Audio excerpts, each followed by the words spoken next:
October 10th. I am your host, Ed Troop. Glad you could join us here on Oneberg, on our Oneberg Facebook channel, Oneberg YouTube, or maybe you're listening back on our Spotify channel. Joining me this week is Dan Zangrilli from KDKA Radio, The Fan 93.7. Dan, good morning to you. This has been in the making for months. You're a busy guy, but we finally got you on. Ed, what's up, man? Off season, yes, it's good to be here, and unfortunately, I'm not all that busy right now. A lot of baseball pregame, postgame guys are. Unfortunately, the Pirates guy is not, and he's home in October and working on his golf game. But hey, that's the way it goes. Maybe next year, Ed, huh?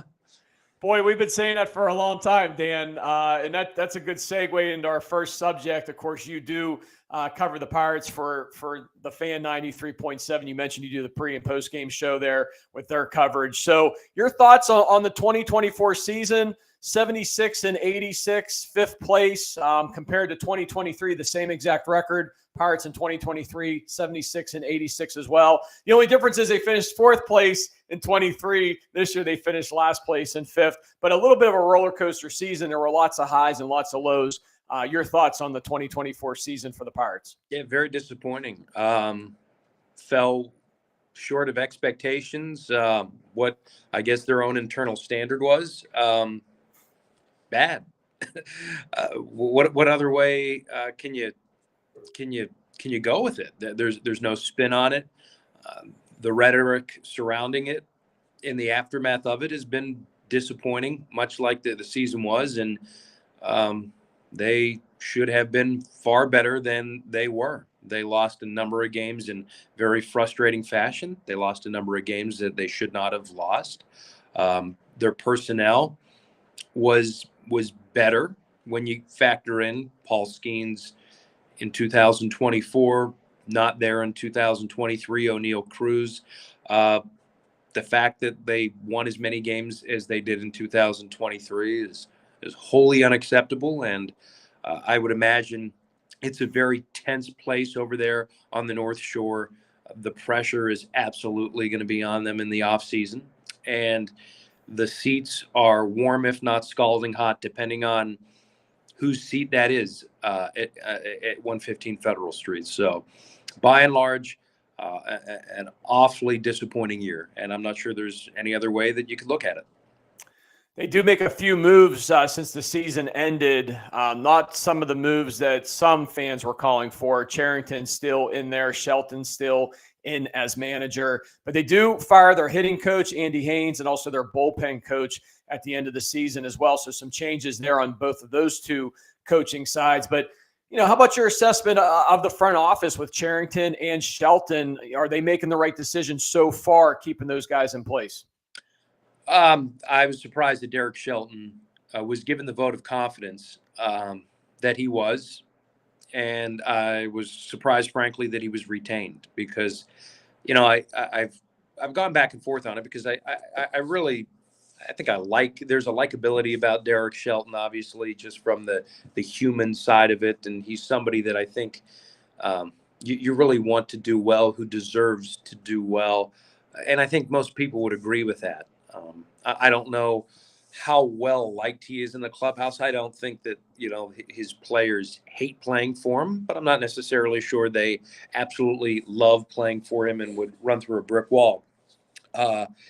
I hear a lot of, and I'd love to know the answer to, what does he do so well that he is worth keeping around for his sixth year when you consider the progress or lack thereof from the organization, the number of one-run games that you lost last year, the number of games that you lost when your starter went 6 innings, the number of leads that you lost late. There's so many things that are indictments on that particular chair of manager this year in your fifth year where you were really graded, right? When, we could give him grace and passes on 20, 21, and 22 because there wasn't much to work with. There was a teardown. But, when you look at 23, okay, there was a significant step forward from 22. So you were trending in the right direction. How about 24? There just wasn't any progress made. In fact, I would say far more regression. And when something like that occurs, and when you have a season like that, you resort back to, at least what I do is, what do you hang your hat on? What is the foundation, the hallmark, the benchmarks of of a guy like Derek Shelton? And I can't think of a single one. And when that's the case, then you got to move on, right? The Pirates aren't, at least not yet. That was a big surprise. And then you further compound it with the Reds going out, with the managerial free agent market that you have, and they go out, and after cutting loose David Bell, excuse me. Right. Yeah, Pirates on the mind, stealing money there. Operation Shutdown, right? That's right. And it almost felt like there was a shutdown that occurred on Shelton in the month of September, frankly. But Terry Francona comes in, and he's got the Cincinnati Reds now. And there's a lot of fans, obviously, that are wondering what could have been there, and what a great hand in glove type of fit that would be here in Pittsburgh. Very surprised that Shelton was retained. Disappointing that a guy like Francona is going to manage a team that is in a very similar situation as you, in a similar market size as you, and the fact that just all of those things lining up, but they just turn out to be one gut punch after another, after a disappointing season. So, what are we, about a week and a half, 2 weeks into the offseason? It has not gone off to a very good start, frankly. Less than a week to go, Dan, in the regular season. Rowdy Tellez was due a bonus, and the Pirates release him. They released Rowdy Tellez, and of course, all of the local fans, media alike, kind of go crazy about that, because they felt that he was done wrong in that situation. And now, it's kind of showing the free agent market of not wanting to come to Pittsburgh, because this could potentially be your fate towards the end of the season. If they're not competitive and you're due a bonus, that they might take actions to save money. Your thoughts on that one move towards the end of the season, and what that does for the Pirates trying to attract free agents possibly coming here to Pittsburgh? So I think I might be party of one sitting at my own table here. I had no issue with it. I didn't see the big problem with it. I don't quite understand really the vitriol and why everybody is up in arms, because this was easily attainable. And there's so many different bonus tiers, right? In Tellez's contract for, I forget what it was it 400 plate appearances, but there was a tier every, I think, 50 or 75 plate appearances, where there was another $200,000 kicker. It's the equivalent to me, because he should have earned this bonus, and maybe even multiple bonuses, in May. Because again, for those uninitiated, it was triggered by number of plate appearances, and he was cut loose 4 plate appearances shy of the $200,000. He was also cut loose with another player that same day. So it just wasn't Tellez. Michael A. Taylor gets released there as well. And they should have done it probably earlier in September.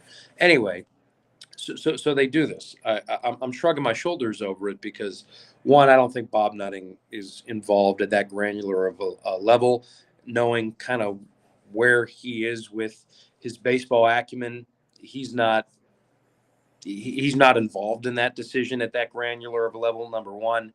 Secondly, it's really, to me, akin to complaining about the last 10 seconds of a basketball game where that foul is called, and you want to focus in on the referee who screwed that particular team over in a one-possession game, but we don't want to talk about the first half of the game where there were 18 turnovers and 32 points scored off of those turnovers. Like, the game was lost there. And in the case of Tellez, the bonus or whatever, that Isaiah Kiner-Falefa, by the way, a few days later, was okay passing on, because he felt, in his words, saying that I should have earned that bonus earlier in the year with Toronto. Well, Tellez should have earned his bonus far earlier in the year, in May and June.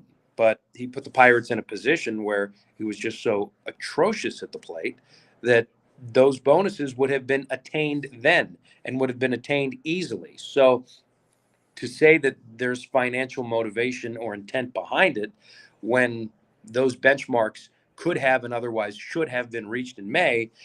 Looking at those facts, I just can't get myself to the place of vitriol and anger that some fans do. And I understand why fans do it, because listen, it's an easy narrative and low hanging fruit to take shots at the Pirates and the owner and take your anger in what has been a very frustrating month of September out on that. It's just way too easy. And I do slap the Pirates upside the head. Like, what are you doing from an optics perspective? I mean, are you completely unaware of that? How aloof or out of touch can you be that, you know, you don't see this, you don't realize? I think it's it's a bad look on the Pirates for not even probably realizing it or understanding it, or if they did any of that, they completely disregarded it, because they obviously took a far greater hit from a public relations standpoint in PR value than the $200,000 that they obviously would have paid out. But for me, it wasn't anything that I got all up in arms about, because again, what was Rowdy Tellez owed here in Pittsburgh? He's not a legacy player. He doesn't matter for 2025. If he were either of those two, a legacy player or somebody that mattered, that's a completely different ballgame, and that changes the course of this conversation that you and I are having. Ed, I think what the Pirates did to Garrett Cole about 10 years ago, if you recall, there was a situation where he did not get an incremental raise. It was rather innocuous. It did far worse damage there, and just making him probably sour and jaded in his remaining time in a Pirates uniform. Like, that's, I think, far worse than what they did to Rowdy Tellez. And secondly, I'll ask, like, what is the line of demarcation? Because he was 4 plate appearances away, right, Ed? So what if he was 8? What if he was 12? What if he was 20? Because when they released him, and I forget the exact date, you probably could have squeezed in, if you ran him out there, come hell or high water, to get this bonus. And man, we're going to put money in your pocket. Again, was he owed that by the Pirates organization? I'd argue not. What was that? What's that line in the sand? Is it 2 at-bats? Is it 22? What's that line of demarcation? I don't know. So that's why, it's unfortunate. I don't, I don't want to take $200,000 as a guy, out of anybody's pocket, but that's the way, the dominoes fall sometimes. It's a double-edged sword, and it cuts both ways. No, it's definitely a good point with Tellez's performance through the year, not warranting that towards the end of the year. Tellez, his performance during the season was kind of the Pirates season, the roller coaster of a ride, right? There were some high points and some low points. But back to the Pirates season, Dan, the 2 of the high spots, of course, was Paul Skeens on the pitching end. We'll talk about that in a second. But first, on the offensive side, Brian Reynolds led them in all offensive categories. Average 275 in home runs, 24 RBIs, 88 on base percentage of 344 and 171 hits. Once again, Brian Reynolds, a very solid season. And then from a pitching standpoint, you had Keller, Skeens, of course, and Jared Jones. Jones was a nice surprise. 22 starts, 11-6, 4.14 ERA, 132 strikeouts. Mitch Keller ends up going 11-12, but he was very strong for the first half of the season. ERA of 4.25, 166 strikeouts. And then Paul Skeens, 23 starts, 11-3, 1.96 ERA, 170 strikeouts, averaged 11 point strikeouts per start. Of course, Paul Skeens was the biggest highlight of this Pirate season. One thing I think most Pirate fans were happy about was they didn't shut Skeens down in September. Like it was rumored to be possible with them being so far out of the race. They let Skeens pitch out the season, and he was strong there towards the end as well. And more than just strong, Ed, September was really encouraging because he got better as the year got longer, and he was wading into waters that he and many other first-year pros have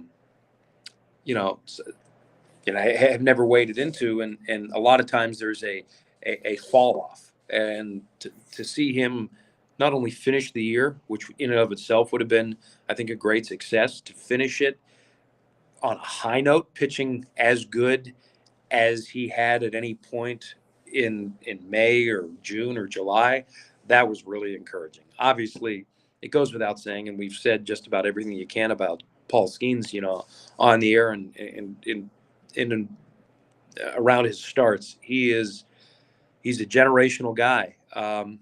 Perhaps is going to go down as the best pitcher in Pirates history. What they have and what Pittsburgh has here, I think, is very much akin to what the Penguins had in Sidney Crosby, to what the Steelers had in a generational guy like Ben Roethlisberger. He is the hallmark cornerstone player that you can build around and that you can do amazing things with if you surround him with the right group of talent. And that's a big if, and that's why the pressure is absolutely on, and we are at an incredible crossroads in Pirates history. It's going to be very fascinating how this offseason plays out, really how the next 18 months play out, because he is as good as anybody that I've ever seen here from a pitching side. He's far better than Garrett Cole, right? And Cole was phenomenal. And you have, as you mentioned, Reynolds, the guy who posts up every single day. You mentioned a lot of the numbers, Ed, about Reynolds, which they're very solid. But how about the games played in this day and age, in the era of the off day, in the era of day game after night game, in the era of, yes, the DH, but the DH has mostly been cannibalized by Andrew McCutchen, and I don't say that disparagingly, but Reynolds has had to post up almost every day, and he's done that wearing a glove on his hand. He's not playing 155 games, and 35 of those are DH days. He's playing 155 games, and 140 of those are in the outfield. So They've got amazing cornerstone building blocks. O'Neal Cruz, if you look at his rolling 162 games, he's been a really, really good, solid player for essentially his first full season in the major leagues. That's a superstar in the making, and a lot of folks want to take shots at Cruz, and they want to point out all the things that he cannot do. Well, I mean, Andrew McCutchen was fairly slow to start, didn't really start hitting that stride until 2011, 2012, but broke into the league in 2009. I'm expecting a huge year from Cruz in 25. Reynolds is as steady as they come. Keller, as you mentioned, as steady as they come. And then Skeens at the top of the rotation. That's what makes 24 such a frustrating year, is because the Pirates should have been better than they were in 2024, because their personnel isn't all that terrible. There are some really good pieces to build around, and to only finish with 76 wins. That's, again, I think the fuel in the fire of the vitriol that Pirate fans are spitting out right now. But Dan, do you think Paul Skeens will win Rookie of the Year?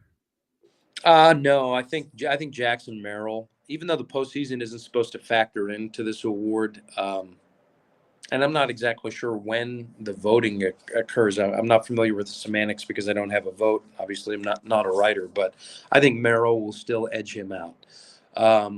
If Skeens had the full year, yes, running away. If the Pirates did not flush away a number of wins that were there for the taking, in Skeens' record, which I think he could have had 14, 15 wins easily, probably should have had just 1 or 2 losses on the ledger, he wins that award running away. But the fact that he didn't pitch a full year, the fact that there were some wins left on the table, probably has him finishing a very, very close second. I mean, but I'm also not going to be surprised if he does win the award, Ed, because, it would be good for a guy like Skeens to win this award, just from a PR standpoint from Major League Baseball, because I think they maybe look at Skeens as and of course his girlfriend and Libby Dunn. It's a terrific marketing piece also, but the way that Jackson Merrill is just going off right now, even in the postseason, what he's done for the Padres, that's going to be hard to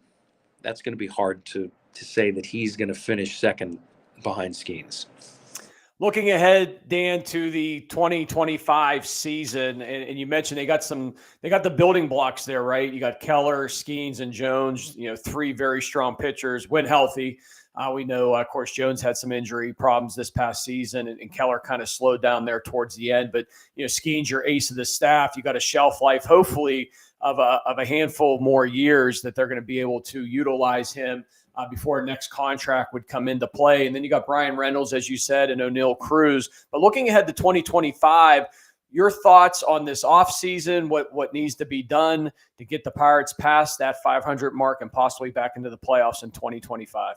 So, I mean, this sounds like the general manager talking, but the failures of 24, and I hate to pin it on one particular individual or individuals, you could point to the Pirates' failures to Jack Sawinski, Henry Davis, and Ke'Bryan Hayes.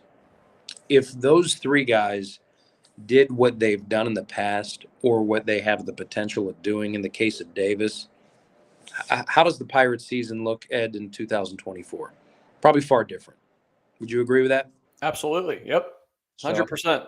So sometimes the best acquisition that you can make is the player that you think you had or that you've seen in the past or the player that they should be. Like how and why they are not that. I mean, that's going down into the weeds, and we could talk and point fingers and dissect who's at fault for that. Is it player themselves? Is it philosophy from the organization and all that? But I think just looking at it in a vacuum, those three players were or are so very important to the Pirates' successes in the past or maybe even in the future. And I think they needed to decide, at least in all three of those guys, like, who are they? What are they? Do they factor in? Can they factor in?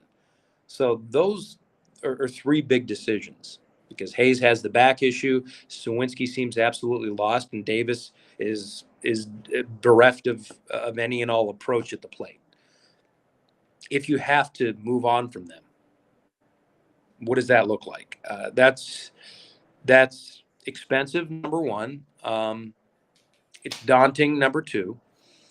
And executing that production that you thought you had in what is essentially a third of your lineup, that's going to be one of the biggest factors in this offseason, and it's going to probably predicate the Pirates' success in 2025.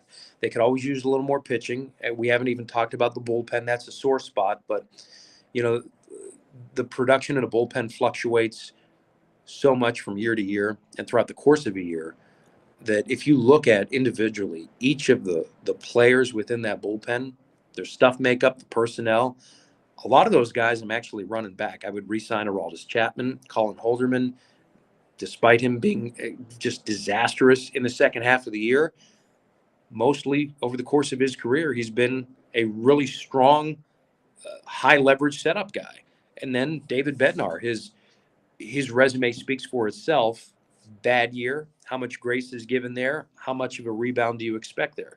So as crazy as it is, and even though it cost a guy his job in the bullpen coach, I'm not necessarily sure I'm as concerned about the bullpen as I am in getting three of those core everyday players that amount of production correct and right.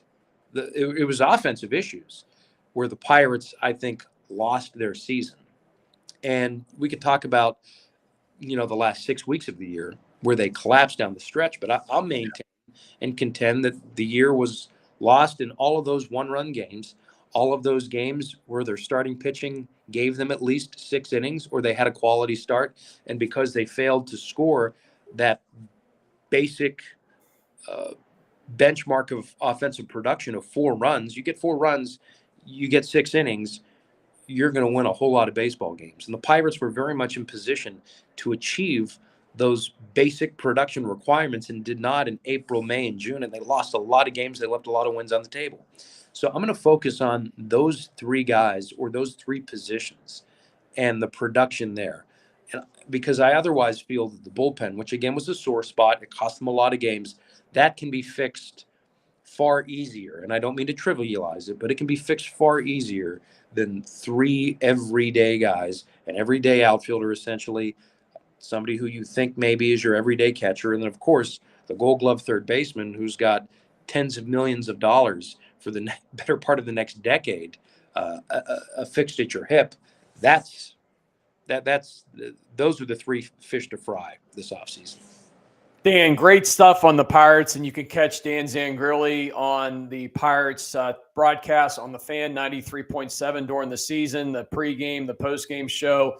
Awesome stuff, my friend. Very, very deep into the weeds on the Pittsburgh Pirates. As you said, just a couple weeks removed from the end of the regular season. And, well, Dan, you're a local guy. You grew up here in Pittsburgh, Keystone Oaks, right? That's right. That's right. And I've known Dan for a lot of years, starting with the with Don Rebel and the Trib Live High School Sports Network. Back then, it was MSA Sports and all kind of other stuff. They're celebrating 25 years this year.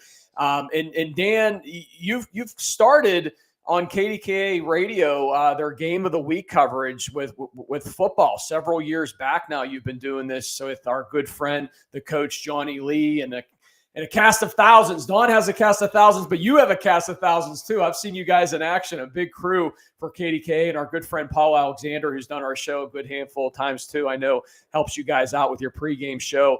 But this week, you guys will be doing the Franklin Regional at Penn Trafford game. But talk a little bit about you jump-starting that coverage of high school football on KDKA several years ago. You guys do a great job each and every week. Yeah, thank you, man. And it's labor of love. It's a great passion. And, at KDKA, we just learned earlier this morning that the station won the Marconi Award in 2024. So we're really, really juiced about that. It's basically the highest honor that you could win in the radio industry. And everybody knows here in Pittsburgh, and it's a point of pride. It's the first radio station. And really what KDKA was built on was just telling stories within Pittsburgh, within our community. And obviously we do that on the news side. We do that on the talk side. We're discussing issues in and around the city.